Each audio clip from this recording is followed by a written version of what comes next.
Run the North with Will and Jason. Week 11. Vikings fall to the Packers 6-23. Bears edge out the Steelers 31-28. Jason won our pre-podcast coin flip. He elected to, I'm going to say, receive.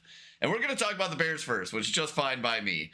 So there's not a whole lot of, not much I want to say about the Vikings on this just beautiful Sunday afternoon. Yeah, you might have noticed as a podcast listener where we've come from last year to this year. Just our teams are completely just flipped spots from last year. Absolutely. So Bears come in 7-3 to face a 6-4 Steelers team that's trying to hold their division. Bears win, moved 8-3. Steelers 6-5. I think that puts them even with the Ravens. I haven't checked the rest of the scores. I was gonna say, yeah, but Baltimore is sure happy with the Bears today. A lot of people called that. It's a big game, obviously, for us. Just momentum. See if we could pull out another one. This is kind of the first. It's kind of like a stepping stone because we had easy. This will be like a medium hard. Now everything's going to be pretty difficult. We'll get the Browns game later with, again, an elite defense, so not a pass by any means. Sure. Shador's getting his first start, but this game was interesting because all week we were going back and forth. Is Rodgers going to play? Is he not going to play? Is he going to play? Is he not going to play? Well, spoiler alert, he didn't play, and as we talk through it, if he did play, I think they win. I get they didn't play because they got a short week, but I think they could have won this game. So Mason Rudolph's the quarterback for the day, and they're running this weird offense like you would have seen in high school, like playing ball. Like you have your normal traditional offenses. You got the Raiders that just want to go all passing all the time, and then you usually come up against like a wishbone or a power team that just wants to run the ball. And I can't wait to see what the numbers actually were, but they came out with the 6 offensive linemen what felt like 3/4 of the time. And I'm not trying to be facetious and make a joke. Like they literally had another lineman eligible, and they have a tight end that's 309 pounds. Yeah. It's basically like having seven offensive linemen in there. So they beat us in the running game. A little skewed because there was a 4th and 1. They did a tush push that turned into not a pitch, but like an outside go, and they got a 55-yard scamper on that. So that's a third of their rushing yards right there. Jeez. But it was an interesting game. It was back and forth. Bears couldn't stop anybody because, again, we're starting our 5th and 6th and 7th corners. Didn't do the Vikings any good last week. Sure, it was enough to stop the Vikings last week, but also not saying much. We got our 4th, 5th, and 6th linebackers starting. 4th and 5th linebackers get hurt. So we're going to the 6th, 7th, and 8th linebackers, which I'm pretty sure we don't even have that many. So we kind of squeaked through the game. It was pretty cool, too. J.J. Watt was calling the game. He's up there as being pretty fair. The last time we heard him call a Bears game was against the Ravens, and that was just a crazy game also. But he got to see his brother break his sack count for the family or record or whatever it was. It was the sack fumble in the end zone. It was a great play by TJ because – Caleb's doing his thing. You get a little nervous. He's in the end zone. He gets his shoulder ready to throw. He's like moving forward kind of thing, but TJ's got his arm barred down, so he can't throw the ball. It's a fumble and a touchdown. That's a correct call. Nothing to dispute, but, if that's the way you're going to do it, that was a pretty cool way to do it. JJ even said so. Oh, yeah. There was this game for me. There was a lot of players that were hurt, as I prefaced, and there's a lot that got hurt during the game, too, so I had a tough time watching a specific part of the game or a specific player because I'm just trying to figure out who's on the field. Yeah. Right. I can usually tell. You send out these 4 on defense for the line. I never, it's either a stunt, passing situation, or, whatever it's going to be. Who is your backers? Okay. They think they're going to run. Oh, it's more of a pass personnel. Okay. I had no idea. One benefit was we got to get a full game at left tackle for our 2nd-round rookie, Ozzie Trapillo. He was drafted as right tackle, was supposed to be the left tackle, came on slow. But he played a solid game because there wasn't a whole lot of pressure, just the 1 sack on Caleb today.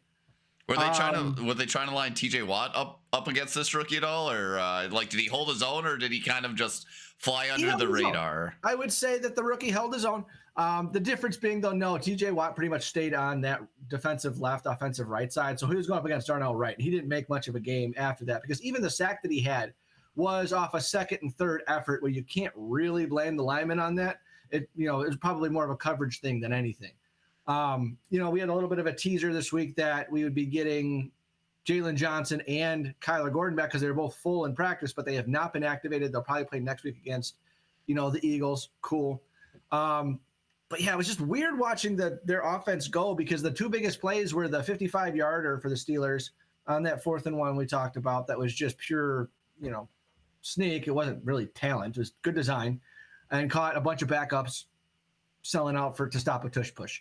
And the other one was a 24-yard pass interference call, which, yeah, it was pass interference, but they have absolutely zero attempt at a vertical game. I think 8 targets, 5 catches for DK, a total of 22 yards. Like they have no way to push the ball. And that's kind of where I prefaced at the beginning of the episode saying Aaron Rodgers plays. I'm sure they're at least trying some intermediate stuff because the Calvin Austin and the other little guy, they had our secondary on skates. There was lots of separation. The only thing Mason Rudolph would hit in a passing game was screen, outside screen, inside screen, tunnel screen, or it would be that little 5-yard sit. And that's all that he was throwing.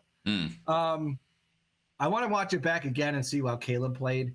He seemed fine. I don't think he won us the game or lost us the game. I think he just did his job. His stat line would beg to differ. 239 yards, 3 tutties, 0 ints, 1 sack for 10 yards. So that's where I'll take that. It looks like he did good scoring, but at the same time, his efficiency numbers are down 19 to 35. But you think about it, there was a couple of intentional throwaways, which is smart game management. Nothing's there. Get rid of it. A couple of more drops by Rome. I think he had 9 targets and only 3 catches. Luther Burden, I think, had one that should have had, but he didn't. So to just kind of see, are these Caleb's fault? Are these smart to just throw away where it hurts numbers? Because I remember hearing last week, going into this game, adjusted for efficiency or whatever it is, it basically takes away throwaways, it takes away drops, meaning balls that were on target but weren't caught. He's right dead middle of the league, I think at like 64 or 66 completion percent. Mm-hmm. So obviously these stat lines don't show it in the actual box score, but that part is encouraging. So DJ Moore had a weird, quiet game. He had 5 catches, 64 yards, and 2 touchdowns, but it just seemed like he was nowhere to be found the whole game until boom, and then a huge penalty for catching a sick ball, flips the ball at the defender, 15-yarder. So now we're 2nd and 20. And then the next play, we get 19 yards. It's like, oh, okay, sweet. We, normally last year that would have absolutely killed us. So I don't think anybody who's putting money on the Steelers go forward, you're wrong. I don't care if Rodgers is in there because that's such a gimmicky offense. JJ was trying to give Tomlin some love by saying, no, this is our identity. This is who we are. We want to grind it out. It's like, no, yeah. It's high school football. Sure. But that's what's gonna be the end of them eventually, the stubbornness, I think. Because we talked all season, we're seeing a different kind of stubbornness from KOC. So it'll be interesting to see what kind of trends we hit. One thing I got to say, too, on the defensive side of the ball, it was cool to see 98 Montez Sweat get a couple of sacks today. One thing under the Eberflus regime is all of our best pass rushers, our perceived best players, or at least our highest paid players, would not be on the field on 3rd down. Mm-hmm. Here with DA, we're seeing them actually in the game when it matters most. Like, you're getting paid the most, you better be producing the most. And so just kind of felt more right. It wasn't dominant or anything like that, but at least it felt more right. That's kind of what I have for the game. If you got questions, although there are a couple of more notes as we get just into the fluff part of the segment where we talk about other observations, but outside of the game. But what you made a couple comments already about the box score. What stuck out to you? How about let's talk Kyle Monungai. It seems like he did out carry DeAndre Swift 12-8. That's just situational football getting played out where there's a lot more grindy short yardage things that they're leaning into him more for, or is he starting to take that backfield away from DeAndre Swift in earnest? Good question. Since his 3rd game in a row where he actually scored a rushing touchdown too. I don't know. I would say Swift is still safe as the lead back. We talked about it last week too. Like, I think the young guy needs to touch the ball first just to set the tone for the team. Sure. Bears were not favored. It did not win the possession battle, which we normally do. We were 33-09 to 26-51 for the Bears. So, and we actually got outgained. The number 4 offense in the league coming into this game got outgained by the Pittsburgh Steelers. Kind of crazy, but also, again, that one fluky play of 55 yards that was just happens, not taking it away. What I thought was most interesting, though, both teams did a good job of putting themselves in 3rd and manageable. And so, like, Pittsburgh was 8 of 14, and Chicago was 7 of 13. So both over 500 on 3rd downs. Like, we talk about it all the time. It's what's the most important thing? It's not points, yeah, obviously, but like, how do you get first downs? How do you play on third down as an offense and a defense? And how do you get off the field? So that I thought was an underrated aspect. Both teams had six penalties for 41 for Pittsburgh, 7 for 83. So the box score doesn't show just how boring of a game this was. You would say this was a boring game. I mean, I thought the Vikings-Packers one was pretty bad. I'm sure yours was more boring. I'll give you that. But like, it was back and forth. We're hanging on to our seats. The first half, there's a lot more points scored because I think it was 21-17 at the half. And then it was, I'm looking at it right now. Bears scored a touchdown in the third and the fourth. Steelers only scored in the fourth. So it just didn't feel like any team wanted to take control of the game. Yeah, the clock was always running, so it kind of went fast, but nobody put a statement that they were going to run away with this one, where you really kind of wanted the Bears to come in and be like, all right, you've been in these games because we're 8 of the last 9. We've won 4 in a row again. You want to have a convincing win against an average team. And, well, we just kind of play up and down to our competition, too. And not to say we can even do that because we're still figuring out who we are. Mm-hmm. It was fun they got the win. I'm going to have a great week, but I wouldn't say I'm convinced that I feel any better than I did last week about them. Well, I mean, what, you've won 8 out of your last 9, something like that, and you're still not convinced, not feeling it yet? Well, I worry about – I'm trying to keep my homerism in check. You know, they keep finding a way to win. The culture is completely different from last year. I'm not saying that it's not, and I'm not even questioning that. But it is do I have confidence that they're going to come in and do the right thing every game? It's scary. They're the 4th offense. They're number 1 in explosive plays. They've played 1 less game than half the league. Well, probably now that a lot of the buys are caught up by. I mean, like, there's a big gap between 1 and 2 on explosive plays. And it still feels like we're just an average offense. I'm not trying to sound spoiled or entitled, but there's so many things once they actually clean up. Like, I cannot wait. Right now, we're in Spanish 101. I cannot wait to get into 202 and 303 when the receivers aren't worried about, emotion this, right splits, get the catch, not thinking when they're playing free and open. Mm-hmm. Man, mm-hmm. like there was several balls today. Rome should have had 2 or 3 of them, which would have had 6 catches for 85 yards, a lot better than 3 for 50. You know, Burden had a couple. It's like, you know what? Just this off between him and even Caleb, not a perfect ball. Just to see the efficiency and just coming with time and chemistry experience. Yeah. It could be scary.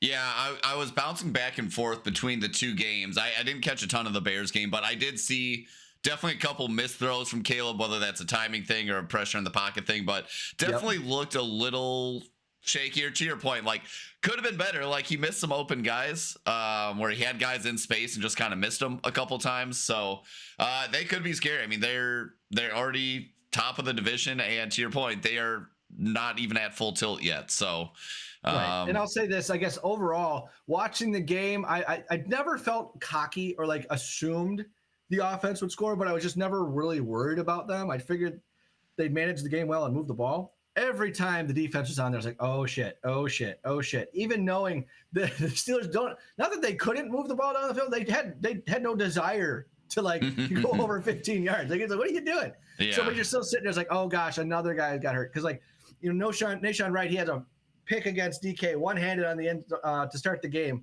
on the sideline. And I'm like, oh shit, here we go. And then a couple guys get banged up. Hippolyte gets hurt, the rookie linebacker. Another guy gets hurt. Then Jonah Jackson's our guard's hurt on offense. We're like, oh my gosh, my wife's asking me, what do they do if they run on linebackers? Like, I guess you start putting safeties in the box and then backup safeties go out. Like, I don't know. Because it was really, we were right there. So you just kind of sit there like, oh gosh, what magic does DA have to get them to play above where they are? Because, I mean, I couldn't name you a third of the guys on defense today. Wow. Well, so let me ask you this, because that's something that also happened to the Lions last year. And do you think this is perhaps all these defensive injuries, is this a symptom of how Ben Johnson practices the team? I've heard that he does make them practice hard. I don't know if that just means longer hours, more contact in practice, but is this one of the drawbacks to trying to build that hard-nosed football team culture? Is like, oh, well, you bang them up so much in practice that they go out there on the actual playing field and they're getting really injured because their body's already so beaten up. It very well might be. I wrote down a very similar question because I was thinking about in training camp when 10-year vets are like Byard and Grady are like, this is the most physical training camp I've ever been a part of in my entire career. Mm-hmm. And, I remember soaking it up like, well, good, because these are a bunch of pussies and they need to get calloused to what winning football is supposed to be. Yeah. And then we see a lot of that recurring theme, obviously from last year, it's an obvious analogy when they had nobody on defense in the playoffs. Dan Campbell says, Jared Goff, we're going for it on every fourth down. Get ready to go, offense, you're carrying us. Kind of feels like that. Maybe it's just all the soft tissue stuff because, again, practice was just, at the country club through Eberflus. Just walking through, life is good. Oh, great practice every time. It could just be that they're not used to it. But, again, I don't know if that's a coaching thing, if that's a medical staff thing, if it's an off-season training, you got to, do less explosive mass building workouts and you got to do more plyometric and like tendon strengthening or stability type stuff. I don't really know. Or is it just a coincidence? That was on my radar. Is it just coincidence and randomness and you guys just got the injury bug? Who's to say? I don't know. It could be because, again, every team's going to get it at some point. But you see the Lions don't really have it much this year, and I can't imagine that their operation changed a ton. Well, or even that Ben Johnson was really, dictating how the defense practiced. Although maybe that was, who was the guy that went to the Jets head coach? Aaron Glenn. Aaron Glenn, yeah, maybe it was an Aaron Glenn thing. I don't know, but yeah, just something I noticed. I'm definitely going to keep track of that because it's really going to count as we get colder weather and better teams. Because again, we couldn't stop a nosebleed today. Yeah. Well, cool. What else?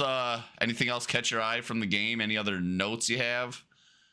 I'm trying to figure out how I want to feel going into the Eagles game next week because it's everyone's going to be watching. It's it's the Friday game at 2:00, and I know the Eagles are favored. I don't think the Bears are favored the rest of the way except for in the Browns game. But I don't know what that line is. I don't really care because it's still 3-4 weeks out. Sure. But that feels right, and I don't feel like we are wrong to be cast as the underdog. I think either watching them play or understanding the narratives.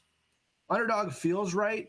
I just hope that they're ready for it. Because, again, we're playing a fourth-place schedule. I'm not apologizing for that because we earned it. And I'm not apologizing for who we play when because I also Wait, back up. Wait, what do you mean they're playing a fourth-place schedule? What does that mean? Sure. So every year, the league who puts together the schedule, every division has their 4 teams. Whoever finishes first plays a first-place schedule the next year, second, third, and fourth. And what that means is obviously you have your division games and then you have your cross-conference opponent. This year, our cross-conference opponent is AFC North. So we'll always play all 4 of those teams. But slotted throughout the rest of the year, you have your 6 division games, you have your 4 away games. That's 10 games. So the other 7 games, you might play another set of teams in the NFC. What that means is that you would have the easier schedule as a fourth team, meaning I have to play the better team at home. Instead of it's harder for me to play the better team away. I get the advantage of playing them at home. Or you will play the same, like third. If you finish third, you get to play the third place team in this division. Like we're playing the Niners, who didn't finish that great last year in a couple of weeks. So that's how that matches up and how. Oh, interesting. Not only strength the schedule by who you play, but that's how the formula kind of works loosely. Interesting. I mean, that makes sense. I did not know that was like a concerted effort they made when setting the schedule. Learn something new every day. That's when you'll see, next year it's going to be completely different because, run with me on this. The season end today, the Bears would get a first place schedule, which means we'd have to play all the difficult teams away. We would not have them to be home games. And in those half division games, we would play the first team in the division that finished last year as opposed to the fourth one that we'd be playing this year. So we used up all those easy, quote unquote, easy games earlier in the season. And now, again, other than the Browns, every other team is a playoff contender right now. Yep. So, yeah, that's just, I got to kind of feel, not that I don't want to get excited, because, again, we talked about I want to be a fan again this year. And weeks are going better when we're winning, right? It doesn't take over my whole week, but, man, the rest of my Sundays are nice. Yeah, Twitter's fun for the rest of the week. Yeah, it's good. So it's just trying to figure out, through the holidays and not that I'm putting money on it, but what is the identity as me now? What am I willing to trust? What can I count on going into a game? Are you ready to be hurt again? Yeah. Oh, yeah. Like I've been there. My gosh, there's a couple of times my heart stopped the last 3 weeks. So, from here on out, again, you got Eagles, Packers, Browns, Packers, Niners, Detroit. Like, if we can split half of those, we're going to be 11-6. Mm-hmm. No way were we thinking that. If I can get 9-8 is kind of what I was thinking. 8, 9, 9-8 for the year. Probably feeling like I can get to 10 wins if we split some of the division games. But that's the part that's going to be the most wild. Forget our overall record. It's going to be, how do you split those last 3 games? 2 with the Packers, 1 with the Detroit Lions. I think that's going to mean a whole lot more. I do think the Niners game is going to be more important than the Eagles game, because the Niners will be a team fighting for that last wild card spot more so, because I don't see anybody dethroning the Eagles for the division, at least. Yeah, I mean, see what the Cowboys do tonight or today currently, but true. Yeah, I think you're right there. Cool. Well, yeah, I mean, that's my thoughts of the game. It was, trust me, it was not fun to be around to watch. It was just me, my dog, and my wife. But man, heart was stopping. It was crazy. Well, at least you got some action. I just, on the other hand, I was apathetic by like the midway through the third quarter. I just didn't care. I was laughing at interceptions at that point. Good word. Yeah, it was. I mean, let's just start with JJ's stat line for this one. JJ 12 of 19 for 87 yards. That's an average of 4.6 yards per pass, 2 interceptions, 5 sacks for 35 yards, which brings the total team passing down to 52 yards on the game. Running. That seems like a Justin Fields stat line. Yeah, it sure does. It sure does, doesn't it? Sorry. Had almost twice as many yards rushing. We had 93 yards rushing, evenly split between Aaron Jones and Jordan Mason. So like the running game was working. We were averaging 4.7 on the ground, actually averaging more on the ground than we were through the air. Mm-hmm. I think the play that really just kind of decided the entire game, as in like biggest shift in probability of winning the game, and there was just no returning from it, was third quarter. I think the score is like 10-3, 13-3, something like that. And Packers punt, our defense gets a great hold. I forgot if it was a 3-and-out, but it was maybe like they got 1 first down and then couldn't convert.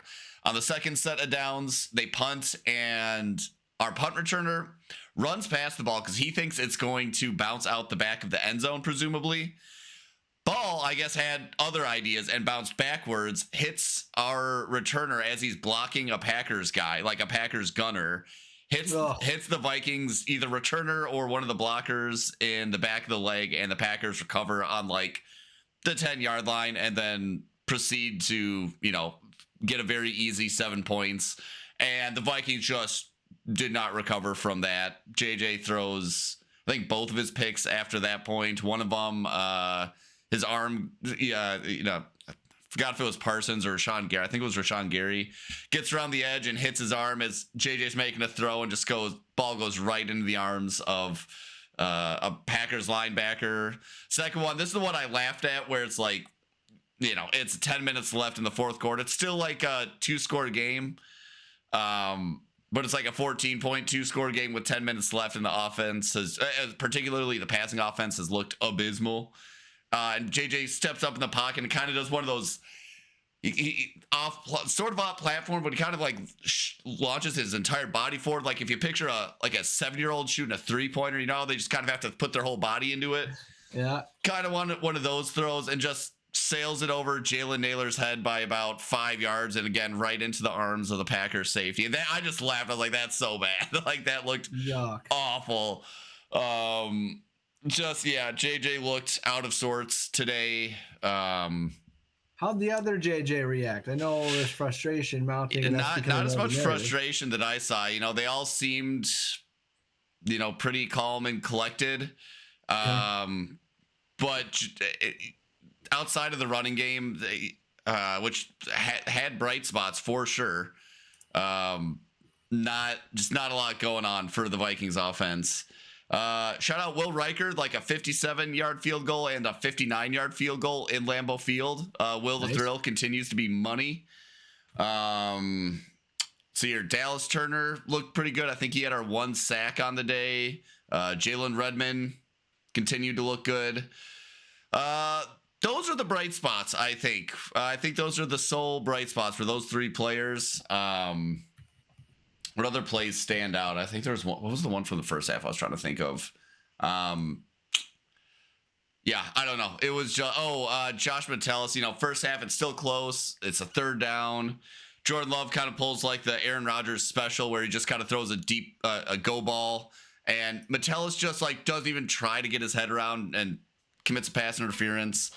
We had our original starting O-line in the game for about 2 quarters before I think Darisaw left or fucking our Donovan Jackson got injured. I forgot who got injured first, but we were by the end of the game we were down 2 offensive linemen. It was just kind of a shit show all around. Special teams gave up that big play. Defense did what they could, but you just see by the end of the game they're both gassed and just like out of motivation. They're like, we even if we hold them here, our offense can't put up 10 points in a quarter. Like they're giving us no reason to like try this hard. Right, life has been sucked out. Would you say that watching the game as a whole that you guys lost this game or the Packers won? Because I'm trying to understand the Packers because we got them coming up. Like, what are they putting out there? Is it scary? Is it they're good at something?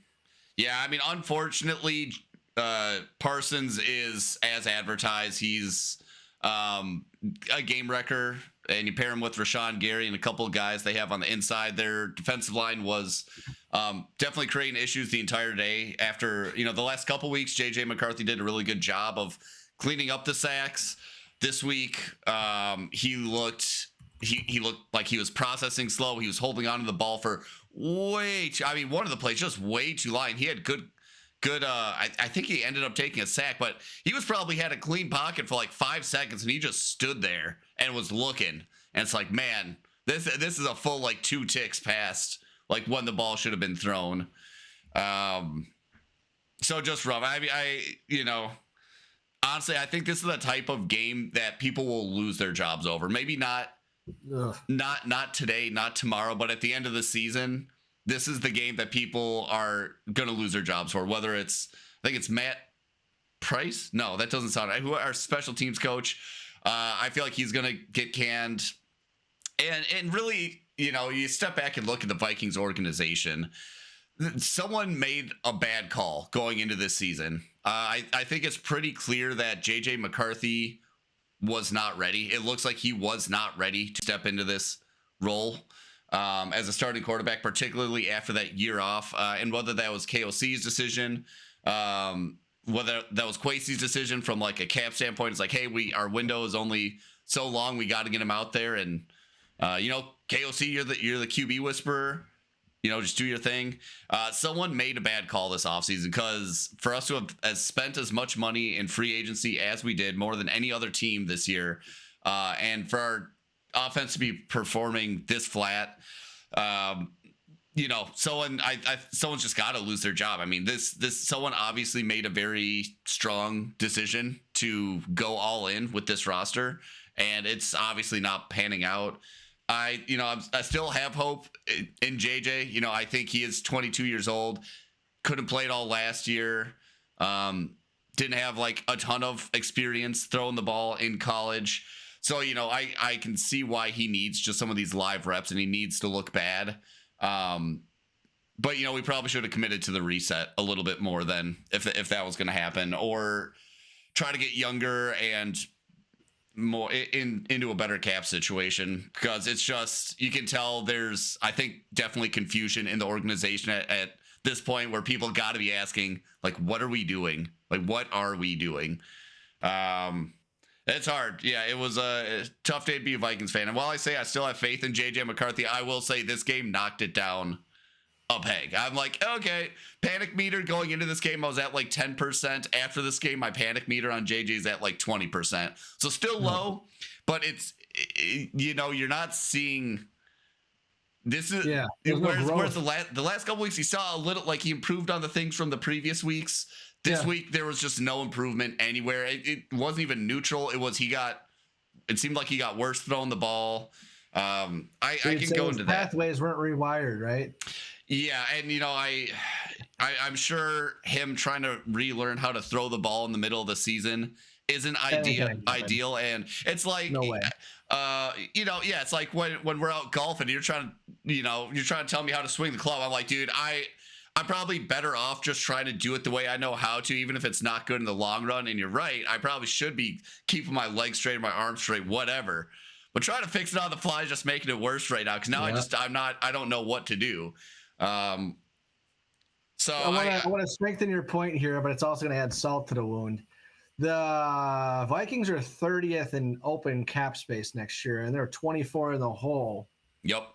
Going into the year. So not only are coaches going to lose jobs or front office going to lose jobs, you got some guys you're going to have to cut. And I don't know what the penalties are. You've already got $5.5 million of dead cap going next year, which is middle of the league.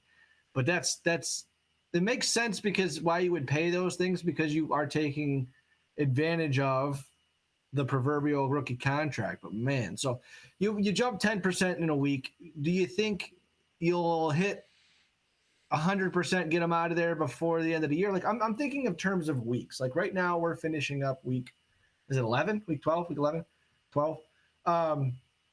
By week 16, by week 18, by the start of the offseason, by the draft, like where are you going to be? Like, you think you have enough information to form an opinion more?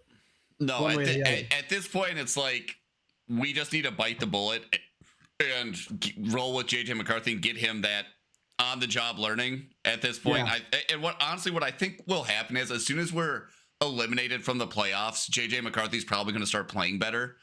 There's probably going to be less pressure on him to. Yes. I think once that pressure's gone, he'll loosen up a little bit. And okay, I'm just going to say this before I forget, but I think the biggest hit to my confidence is on KOC, which I've liked KOC. I think he's a good coach. But this is a pattern now we've seen with a lot of quarterbacks he's coached or whispered to, right? I think even specifically about like Josh Dobbs, right? He came in and he like lights the league on fire. No practice. Lights it up the first week he plays. Second week, not as good, but enough to get a win. Third week, I think we played the Raiders and we won 3-0, and Josh Dobbs looked bad. Next week, he plays terrible, and I think gets injured and benched. I think we've seen this now with a few quarterbacks, particularly like backups that have come in, where they start their first few games, they look great, but it's like the longer they are in this starting role, they seem to get worse. And like, why is that? Because that's what I'm seeing with JJ right now, where it's like it's like he's regressing. Because like the first couple of games with any rookie or Josh Dobbs, like you haven't seen what his tendencies are. You don't know how he wants to move in the pocket. You don't know where his favorite routes, targets, receivers, concepts are. And then you get to, just like when we saw a little bit of a dip, I know it's a small sample size this year, but a dip in Jaden Daniels play. Mm-hmm. They have figured out a lot of Cliff Kingsbury's defense, which happened again when he was in Arizona too with Kyler. Mm-hmm. Like by year 2, his 75-25 went to 50-50. By year 3, it was like, what are we doing? Yeah.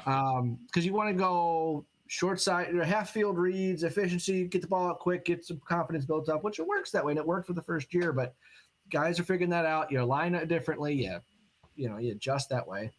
And it's funny, I'm looking at the standings right now too, and thinking of bad teams with quarterbacks. And we just had our first official elimination from playoff contention, and it was not the 1-10 Tennessee Titans. With a loss today in overtime to the Lions, the New York Giants at 2-10 have officially been eliminated from the playoffs this year. That was a fun game, though. I mean, every NFL fan is happy when they see Jameis Winston is starting for any team. Everyone is excited. Did you see the highlight of the game? Yes, where he caught the pass that pass was so dope. And then he just like he's stiff arm just little boys, the DB, and like pirouettes into the end zone, just like peak Jameis Winston content right there. Get off me, love it. Then maybe I'll stop being a fan of the Vikings and I'll just be a fan of whoever Jameis Winston is playing for. Like that seems like a simpler life, you know. You'll never be disappointed because at least you're gonna get a kick-ass post game. Right. Oh, shout out Giants. I mean, they're looking pretty good for the future. It seems like they got their franchise QB. They got a good running back. Got their franchise wide receiver. Of a coach. I think the talent's improving, especially with that D-line being what it is. But, man, you don't even know who's going to be coaching the team next year, which is wild. They That's have good. talent. It's just so impatient of a culture. Yeah, I mean, maybe it's just a product of being New York City where it's go go go. Yeah, maybe the people want results now, but that's got to But they should be. have fired them all into the sun last year, just like when we were having that conversation last year about Eberflus never should have had a chance to coach Caleb. He should have been fired. So maybe Yeah, it's just one of those where they were too late. yeah. Well, that's probably gonna be one of the more attractive head coaching vacancies for sure. Well, especially if you're going to get a top 5, top 10 pick. Mm-hmm. Top 10 for sure. Top 5 probable. They've already Yeah. got 10 losses. You're 12 weeks in. Crazy because they've been close in a lot of games too. Is the crazy thing. Bears game last 2 weeks ago. Yeah. Even the Packers. I think they pushed the Packers into like last play of the game. Yep. Yeah. What else is on my mind with the Vikings? I don't know. Dallas Turner, like I said, looked good. I think. I mean, there's to your point of like you're gonna have to cut some people. Like we're definitely gonna have to cut some people and get younger next year. Which I feel like defeats the whole purpose of like trying to capitalize on this QB. We're like honestly, I don't know. We're screwed unless we get like a really good draft because I just don't see what direction we can go in unless JJ McCarthy takes a large leap forward and can start carrying the team. Because our drafts haven't been particularly good, so we're devoid of young talent.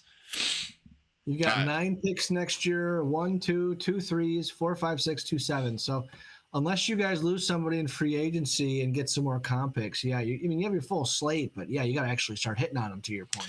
Yeah, I did have one other thought, which we talked about this before, but I do feel like our roster composition, particularly on defense, I think we're too cute. And like we've talked about this before, where even you said with like Alabama, edge rusher, Dallas Turner, like why are you having them drop into coverage to do some shit? It's just like see ball, get ball. Like we just need a bunch of big fundamentals, big ass men that can just manhandle the other team. I don't think we just need big, strong, fast guys to run a simple defense. I think that's how you win. It's just like have better, bigger, more physical guys on your side of the ball than the other team.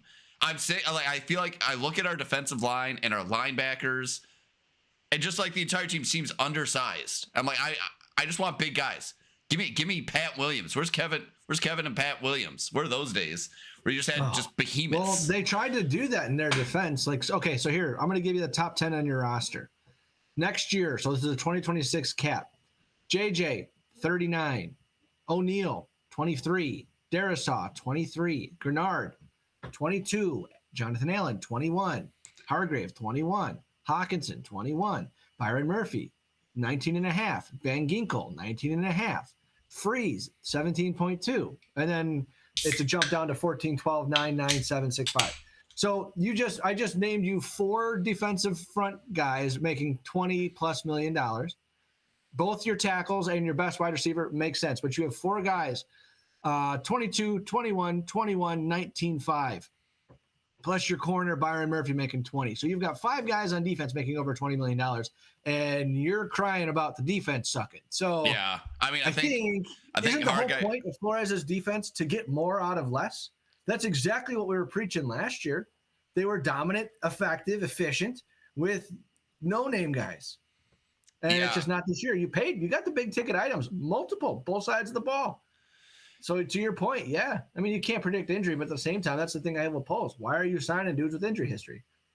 I mean that's the Quasi Moneyball scheme. It's go for former high draft picks and people with injury history because you can get them at a discount and you might get more value per contract. But in the case of Javon Hargrave and Jonathan Allen, it's like they are invisible on the field. They were supposed to like turn our line into a very formidable front, and they are invisible. You go. I've heard their names. They got hurt this week. Did they get hurt this week? Did you say offensive line? No, defensive line. Javon Hargrave, Allen and Jonathan Hargrave Allen have been in and out all year. Yeah. So yeah, it's just I don't know, man. Grenard it's a hasn't tough. played. He didn't play against us. He didn't play the week prior. So I don't know if Grenard played this week. Grenard was the only inactive member of the Vikings this week. We were fully healthy and we put out this performance, which also sucks. Yeah. Yeah. Dude, yeah. I don't know, man. It's a tough position to be in as a Vikings fan. It's like, where do you go like next season? And you're really just kind of, I feel like we have all of our chips pushed in on JJ being the guy. And if he's not, it's going to be tough football to watch for years to come. Well, then the next question is who then goes? Because I don't know the Wolf ownership that well, but the rule of thumb is if you're a competitive team, the GM will be allowed a second coach or a second quarterback, one or the other. Technically, they're on a third quarterback because JJ Darnold and then Kirk. Same coach, though. So it's like when you have bad teams, the team aspect goes away when everyone's fighting for their own contract. Everybody's a mercenary at that point, which is not to blame anyone. But who do you think is on the chopping block? Did you ever see a situation where Kwesi stays, KOC's gone, or vice versa? They like KOC, Kwesi's gone, coach stays with GM, or just clean house?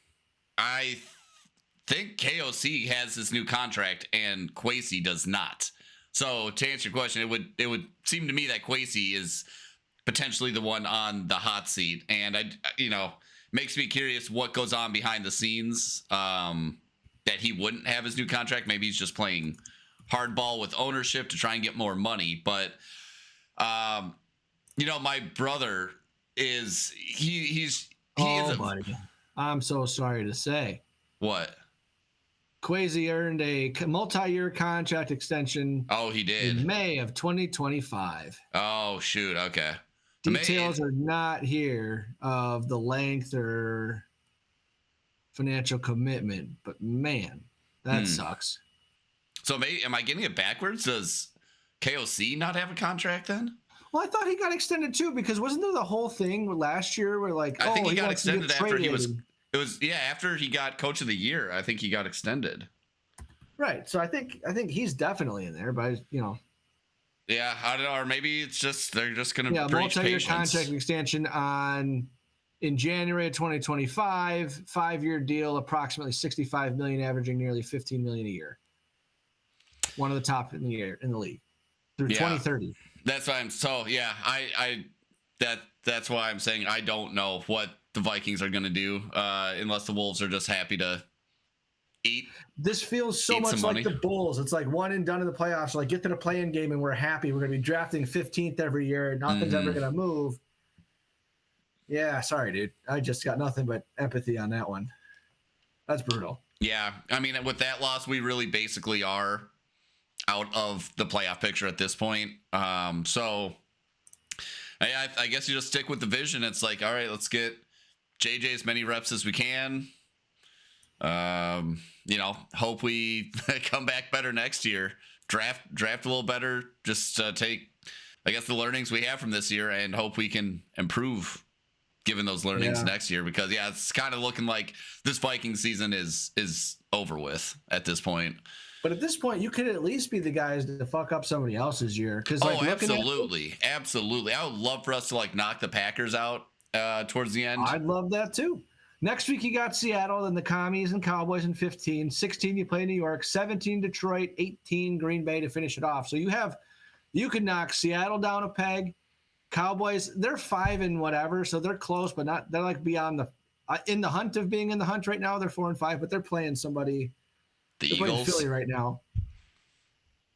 So they're second in the division, but 8 and 2 to 4, 5 and 1. It's they're kind of out of it too. But you could definitely fuck with 3 or 4 team schedules, because I'm looking at the other schedules here. We've already been through ours a bunch. We got those 6 games. We have 1 non-playoff team. But I'm looking. So here, Green Bay, they just played you. They got Detroit, Chicago, Denver, Chicago, Baltimore, and then finish with you guys. That's worse than our road. Mm-hmm. And then Detroit has Green Bay, Dallas, at the Rams, Pittsburgh in the cold. Oh no, Pittsburgh in a dome. And then you guys, and then us to finish. The one benefit that the Lions have is they play in a dome the rest of the year. Mm-hmm. So Packers at home, Dallas at home would have been a dome anyway. the Rams, and it's the Lions are the team you got to worry about for the playoff, and the Bears need to worry about. The Green Bay Packers, I don't think they're good enough to maintain what they're doing. I agree. Yeah, I they got some voodoo black magic where I swear teams just show up flat against the Green Bay Packers, and I don't know why. They just keep squeaking by with half game. Oh, that tie. It's gonna really fuck with things. Yeah. Well, not as much as it was if it was a win. So, then you guys would be tied. Then we'd be tied. You're right. Yeah. So look on the bright side, but that does have the potential. On this one? No. I'm ready to put this week behind me. Want to talk fantasy? Almost. I want to talk TV in general. Okay. One for the NFL. Josh Allen's probably the most prominent one. Our kicker's got it. What do you think about the kangaroo pouches on these jerseys? Right below the numbers, before the hips, there's a little sewn-in insert, like so on a hoodie. You can put your hands in there to warm them up. Yeah, have you seen those? What do I think of them? Yeah, I don't fucking care. I don't think about them at all. Why? What am I supposed to think about them? Silly. I mean, so I think it's better than having, like, you saw Favre and Rodgers had like the fanny pack ones behind their waist, and they'd put their hands behind to warm up. But like just putting them right here, I got a little sewn-in little thing, on my hoodie and in the jersey. It's like, I don't know how they. I think it looks silly, but I guess whatever. It does not bother me one bit. Sorry if that is not the response you're looking for. No, I wanted to just see what the conversation would go. I think JJ even has two commercials. I think JJ even has the kangaroo. Right? I think he does. Who? JJ McCarthy. He plays in a dome. Fucking puss. Anyway, two commercials I want to complain about. There's a product out there, RtN. Don't know what that does. Didn't listen to commercial. Someone's kayaking. Fine. And then I'm like just petting the dog in between a commercial, and I'm just like looking at my phone, checking scores. And it's like, oh, if you get bleeding or rash in this private area, if you get a seizure, if you get this, and they're like, why on earth would you take this product if the list of problems is 10x the one thing it might solve? I'm Jason, sitting freaking out. Like, who's taking this shit? I have been asking that question for 20 years, Jason, because I never got it either. It's like, it's not like it's a boner pill where it's just like, oh, if it's there for 4 hours, see a doctor. It's like, no, you could drop dead. You could have both front and back diseases and drop dead. We wouldn't recommend taking it. It's like, take this pill for mild heartburn. Side effects include nausea, sudden fainting, seizures. It's like, wait, hold on, like this risk doesn't seem to be worth it. Maybe I'll just not eat as spicy of food. What are we doing here? Pepto, my goodness. Yeah. All right, last one for you. My wife and I, we don't really eat a whole lot of fast food these days, but man, McDonald's. Is it inflation and shrinkflation made a baby? Because their commercial didn't even look appetizing, I must say. The cost of a 10-piece McNugget meal. So 10-piece McNugget, fries, Coke. Now just $8. Are you kidding me? Rough. Like, I used to be able to get a 20-piece for $4. There was a time in high school, my buddies and I would go down there. We'd get the 2 for $3 Big Macs for lunch, and I'd have 6 of them. That was when I was trying to really put on calories. But 6 Big Macs? The sandwich got smaller. Yeah, 5.5 if I'm being real. But yeah, it was. Jesus Christ, Jason, you're an animal. Oh, my metabolism was insane. Wake up, lift, go to school, practice, run after that. Oh yeah. But yeah, $8 for McNuggets, and the nuggets look like they're 1-biters, not even your 2-biters they used to be. Mm-hmm. And it's not even good. Yeah, let's be real here. McDonald's has the worst nuggets in the fast food game, so if you're going there for nuggets anyway, you already fucked up. But just $8, dude. I'm sitting here as like it's the old man from Succession. I'm like, bro, pick a different thing to sponsor here. Dude, I will say I went. I had my guilty fast food meal of the month. It's not even a month. I don't even do this on a monthly basis. I just maybe 3 times a year. I got 2 Junior Whoppers from Burger King, like $3.50. Whopper. $3.50. Yeah. There was $3.50. They were great, and they were great the day of. They weren't great the next day, but See, normally I'm okay with that. Like, I'll do a Taco Bell burrito or something, but just the lettuce. When I gotta have leftover lettuce on that, it's just I can't do the sog. Yeah, it was tasty, but it was only $3.50 for 2 Junior Whoppers. So I was like, damn, I was surprised. I was even looking at the menu. I was looking at it. I thought it said on the menu it was like $3.50 per sandwich, and I ordered 2 of them. So I don't know if they just fucked up or what, but yeah, it's not a bad deal. Buy one, get one. Love Yeah. that. Yeah, okay. Thanks for entertaining me on that. That was Yeah. fun. Hopefully I don't get sued for bad-mouthing Jardians, but gosh, people need to just think for themselves. Fantasy football. How you feeling? Just sick. Okay. I put up I'm projected for 143 points. I have a 23% chance to win. I'm going up against the one team in our league that is putting up more points than me. And it's like a last place team that's gonna put up 162 points. Unfucking real. That's awful. So fucking annoying. So annoying. It's every year. I'm always highest points for and points against. It's right where I am again. At least I'm in like first place in the league, but it's super annoying. The worst part is, Jace, I swipe over one matchup. I go from 143 projected points against 162. I swipe once. We got 84 to 71. 84 to 71 in the next game. Like, you gotta be fucking. I couldn't get one of those guys. That's crazy. Yeah, just fucking unbelievable. So I'm not too happy about that. I guess I'm still in it technically, but I'm going up against Jalen Hurts and AJ Brown, who apparently decided to make up this week because Jalen Hurts has 24 points with 3 minutes to go in the first half. AJ Brown has 18 points. You're not playing against Gibbs, are you? I'm not playing against Gibbs because he had 58 this week in our league. Because he gets a 2-point bonus for hitting 100, and then he hit 200, so he gets another 2 points. So probably about 52 or 54 in regular PPRs. Sheesh. Good grief. Yeah, I'm playing the worst team in the league right now, and I'm gonna win but a lot of my guys are going in this late half, so I'm down like 41 to 16. Mm-hmm. But I've already got more points than him. It's 46 to 41. And my quarterback hasn't even played. But man, like I played Mark Andrews because he's on a touchdown tear in favor of Colston Loveland. Andrews had 2.1, Loveland had 14.9, so it's about a 12-point miss there. Monungai had another touchdown. That's 10 points. That might come back to bite me because Jacoby Myers has 0 points at the flex at the half. So oof.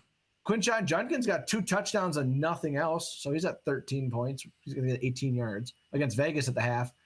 And then I got 2 Cowboys playing against Philly, and then I got Devontae Smith in that game. So I got 3 guys in that one game. 21 rip at the half for Dallas. There's 3 minutes before the half.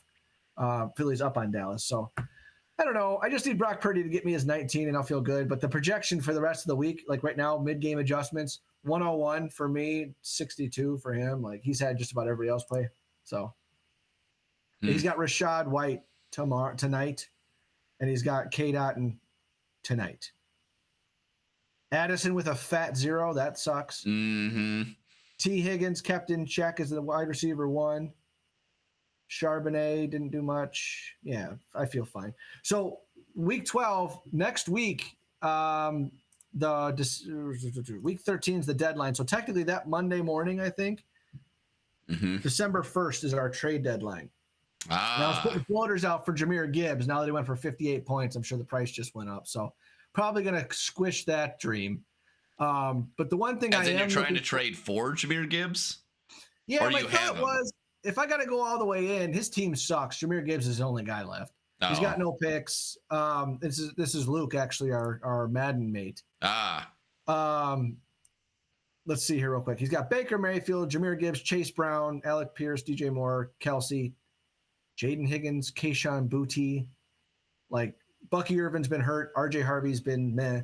So the only asset that I would really want that could put me over the top, because he's a middling. He's going to be 6-5, 6-6 this week. Like he might make the playoffs. He might make the toilet bowl. It's like, I'll give you a Quinshon Judkins and a pick for him, just because like I got to pay a lot more contract wise. So does he want to build for the future? Or does he want to go for right now? He can't make up his mind, so I can't really build a package that benefits both of us. But I don't know. The other thing I could try and do is Chase Brown, significantly cheaper. I think Gibbs is 47. Chase Brown's like 33. There might not be a bad how move. That goes, but with Burrow coming back next week or two, that might be worth it in the playoffs. Yeah. But he might be thinking the same thing. So who knows? No. So that's this whole week. I got to kind of start strategizing. We'll see how everybody finishes. We'll see what I can move. But the nice thing about this league, we had that auction option. Mm-hmm. So I could just put, hey, Quinshon Judkins, I want this, this, and this for him. Give me a pick or give me a player with a good contract or give me this position. Yeah. I can do that with a couple of different guys just to test the market. Just because they're up doesn't mean I have to sell them. Mm-hmm. See what I can get for Devon A-Chain maybe, just because he's really expensive, but he could be a league winner too. So yeah. Well, sounds like you got a couple fun weeks. I guess 1 week of strategizing ahead of you. And then freak the fuck out the rest of them. There you go. Just pray for no injuries because my team can win games. Just don't pray for it. Just praying for no injuries. I feel like that's true of most people's teams. Yeah, no kidding. Not all of them can win games, but if you get hit by injuries, there's not a lot you can do. Hey, it's outside your control and the deadline's passed. So what do we do? It would be nice if the Washington Redskins would win or Commanders would win a game so I can get Jaden Daniels activated for the playoffs. But it looks like I'm really going to have to lean on Brock Purdy this year because I don't trust Bo Nix. We'll see. That's going to be the biggest thing. Bo Nix or Purdy, and then Mark Andrews or Colston Loveland. Those are my two back and forth. The rest of my roster is set. Like I know who's starting and who's not. I hate that. It's tough. It just turns into a coin flip at that point. Well, the listeners are going to hear it. They'll hear it the rest of the way out. So deal with it. Send some votes. Beautiful. Well, on that note, Jason, any last thoughts, or should we put a bow on this one? Bear the fuck down, baby. All 8-3. Skull. Oh, almost clicked the wrong button. Let's not hang up on